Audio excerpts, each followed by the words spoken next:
Madam Speaker, I rise to support this report by the Standing Committee on Finance and Budget.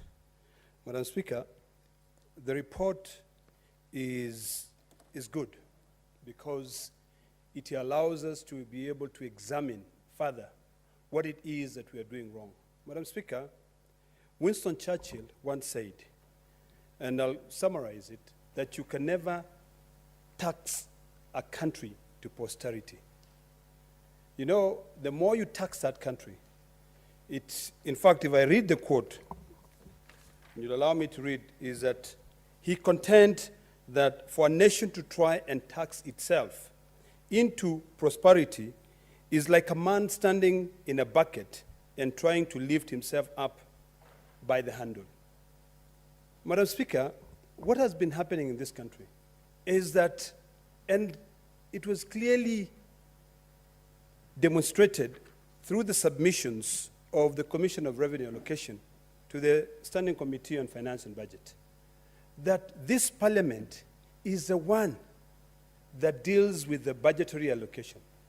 We are the ones who have been failing in our job, because when you look at the observations by the committee observed that there's a lot of money that we've borrowed that we've not even been able to disperse that money to be able to pay what we borrowed to finance. This is what is leading to more taxation, because whether or not you disperse the money that you've borrowed or you keep it in a bank, you will still are required to service that loan. Madam Speaker, when I look at the executive summary of the report, this one thing really bothers me. The first point, it talks about, of course, having a law that protects and stipulates how Treasury should be able to borrow. But when I hear that as of June 2021, the Kenyan stock debt amounted to 7.71 trillion, and then further, that there is an additional undisbursed loans commitment amounting to 1.31 trillion shillings. This brings it a whole total of about 9.02 trillion shillings debt. We have 1.1 trillion that we've not been able to disperse. Why are we trying to live outside our means, Madam Speaker? We should always try, and this House should always try to advise Treasury to borrow within our means. Because the more we borrow money and we just keep it in a bank somewhere, that lender will not wait for you and say, we'll keep this money, we'll not charge you interest. They will start charging you interest the moment you borrow that money. Madam Speaker, the recommendation, just like Senator Kajwang has said, are very shallow. What I expected to see, although I support the committee report, I expected the committee to be firm in terms of their recommendation. When I read that the National Treasury should submit within 6 months a legislative proposal setting out the appropriate fiscal consolidation measures required to reduce the public debt stock to sustained levels over the medium term. Madam Speaker, the question that immediately comes to mind is, why do we have the PFM Act that clearly stipulates on how we should borrow?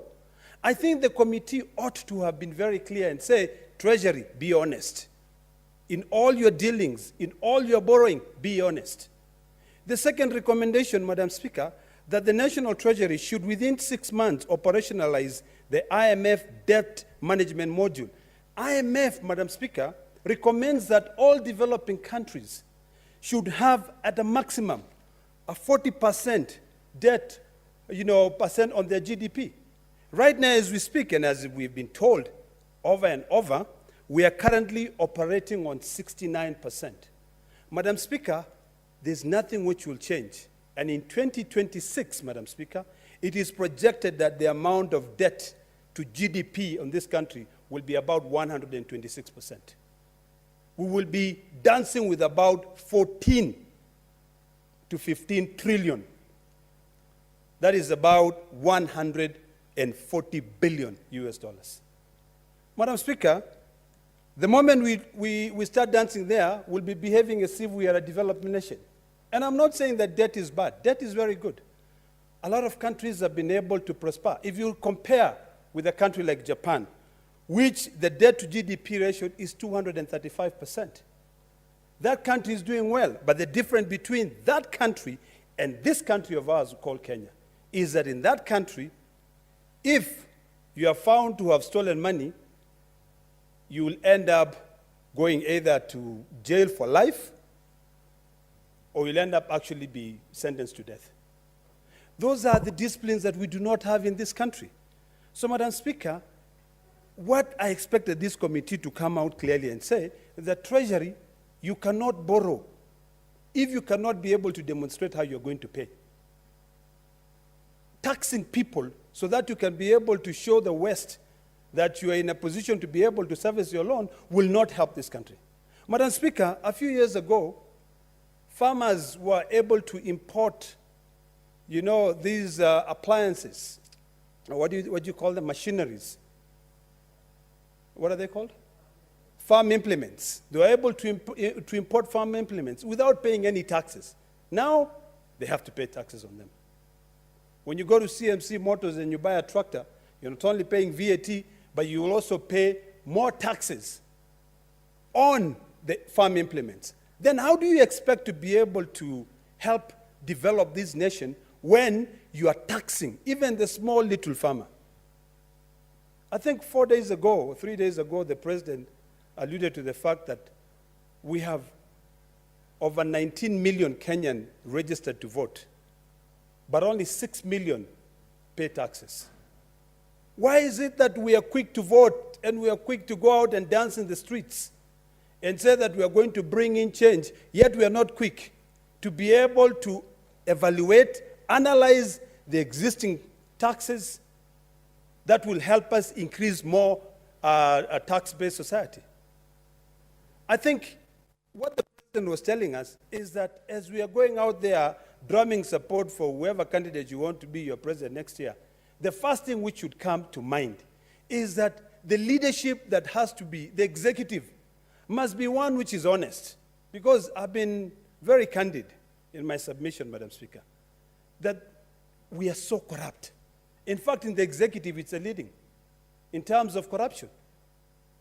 Recently, Madam Speaker, I saw that now the DPP has also requested, again, and he has been granted, to consolidate all those cases on the Arror and Kemarel Dam for them to be tried afresh. Whenever we lose money, we don't really take it seriously as something which will affect us. Madam Speaker, the fact that we are borrowing so much to be able to build more infrastructure in this country, more roads in this country, and the fact that the money we borrow, we end up over-borrowing because what we borrow and budget to be able to build those roads disappears midways, will end up making it difficult for even future generations to be able to survive and enjoy living in a country. Right now, Madam Speaker, some of us, although we want to have as many children as possible, but when you talk to your colleagues, they say, boss, currently I owe like almost 120,000 shillings. And any child who is born in this country owes the international community, IMF, these commercial loans, the debt is almost about 150,000 Kenya shillings, even before a child is born. So, Madam Speaker, what I expected this committee to have done is to be able to come up with very aggressive recommendations that will teach us to live within our means. Because if we continue borrowing and any money which we're collecting from taxes, that money will just go to service the debt. Our county governments, which we represent here, will not get their shareable revenue. Madam Speaker, this over-borrowing, and I have to confess that the last time when we had the debate here to increase the debt ceiling of this country to 9 trillion, I supported it because I was promised that we are actually increasing the debt ceiling so that we can be able to do away with these commercial loans, which are very expensive, and increase more on these concessional loans, which would be able to have a long-term maturity date to allow this country to be able to catch up. But that is not what is happening right now, Madam Speaker. What is happening is that Treasury came here, gave us one story, but continued borrowing money from commercial banks. Madam Speaker, if you take the books of Kenya Power and Lighting Company, you'll be shocked. They owe so much money in dollars borrowed from two commercial banks in this country. One is Equity Bank, and I think the other one is, I believe is Standard Chartered Bank. But I stand corrected there. The fact that we are not controlling, the fact that we in this House are now passing the blame to, or rather the mantle to Treasury and asking them to come up with a legislative proposal so that we can be able to define or, appropriate fiscal consolidations measures, and passing it instead of us doing it really leaves a lot to be desired. Because it is us, Madam Speaker, who should be coming up with proper legislations. We should not expect the person who is executing or implementing to be able to come up with a proposal. They will design something which will better them. It is us who are tasked with the mandate to oversight who should be coming up with a serious amendments to the PFM Act that restrict the borrowing, that ensure that we, first of all, realign our existing resources. Whenever, Madam Speaker, I hear candidates for president seeking a mandate from us, the electorates, because we are not presidents, but they're there. They talk about, like the current administration spoke about the Big Four agenda. One, manufacturing sector. How do you then turn back and overtax that manufacturing sector? Impose taxes such that when you are importing anything into this country, you end up paying triple the amount it cost for you to be able to buy that equipment. How do you then end up building that manufacturing sector? If you talk about, the other one is what? Housing. When you tax the raw materials, cement, the cost of bag for cement, Madam Speaker, depending on what you're constructing, goes between 550 shillings to about 1,000 shillings a bag, depending on what you're using. If you tax the raw materials, how then do you expect to be able to build that the housing sector? I think, Madam Speaker, we need to now seriously think and realign our existing resources so that we can be able to live within our means. Madam Speaker, if you look at county governments, a lot of people have been reduced to beggars when they attempted to work with county governments to do businesses with them. A lot of Kenyans today do not want to work with county governments because, one, county government give them tenders. When it comes to payment, county government relies on the exchequer to release their shareable revenue, which the Constitution clearly states that it should not be delayed. But then how then do you expect the exchequer to release money that they do not have? So you're putting them between a rock and a hard place. You want them to develop, you want them to continue collecting taxes, they overtax Kenyans, such that even now for businesses to be able to operate, any international community or any international businessman thinking of setting up base in Kenya, the first thing they look at, they ask you and say, we want to understand the tax system. Because we cannot be in a society or in a country where we want to develop and then continue. We pay more taxes than our profit.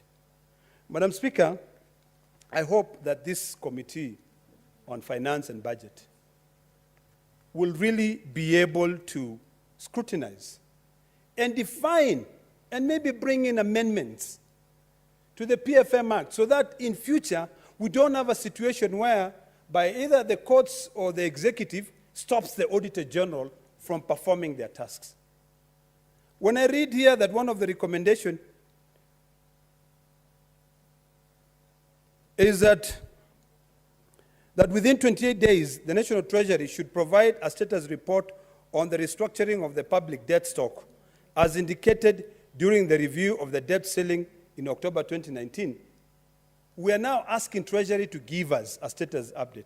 It is the Auditor General who should be coming up and saying, I have audited. We should have a third party giving us the status Because you cannot expect a body which wants to continue borrowing and continue increasing the debt of the country to give you a proper, honest status report. As I conclude, Madam Speaker, let me reiterate by saying debt is not bad, but it should be manageable. I think what we need to see going forward is that any decision we make in this country, in the three arms of government, should be to protect the future generation. I hope that whoever takes in as a leader of this country in 2022, and I hope to be my party leader, can be able to think twice and carry out a proper, honest audit. There are countries, Madam Speaker, when you hear or when you go to those countries, most citizens, they will tell you that the police are paid more money, politicians are paid more money because they do not want to give them any rooms for corruption. But in this country, Madam Speaker, our police, we bleed them to death. We don't care about them. Yet you still expect them to avoid corruption deals. Madam Speaker, we are a rotten society. And the fact that Treasury is trying to survive by increasing the debt, the only way we can be able to help them is by us being honest. We are not an honest society.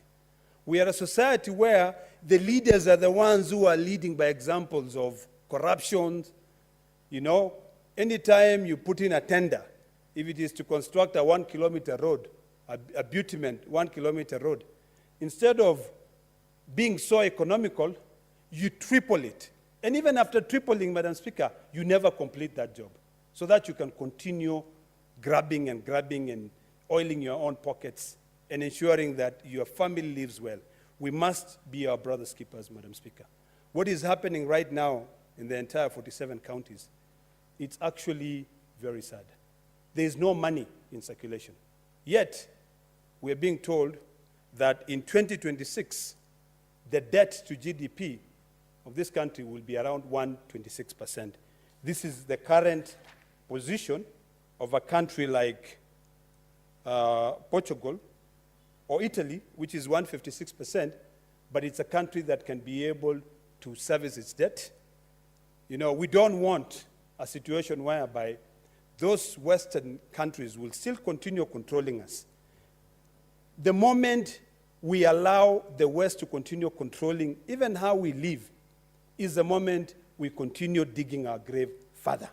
Yesterday, Madam Speaker, I was saddened when I was watching the summit, what do you call it?